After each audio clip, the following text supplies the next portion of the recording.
अब डिफरेंस देख लेते हैं कि वर्बल नाउन और जेरेंड में क्या फ़र्क है। तो verbal noun are not the same as जेरेंड्स,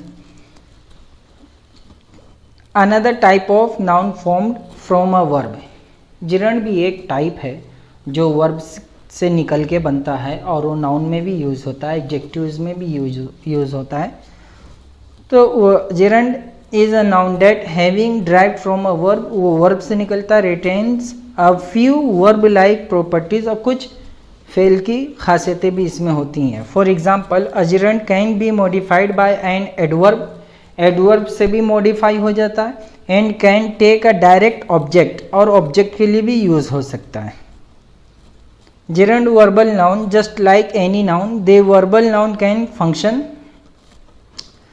तो वर्बल नाउन ये कैसे यूज़ होता है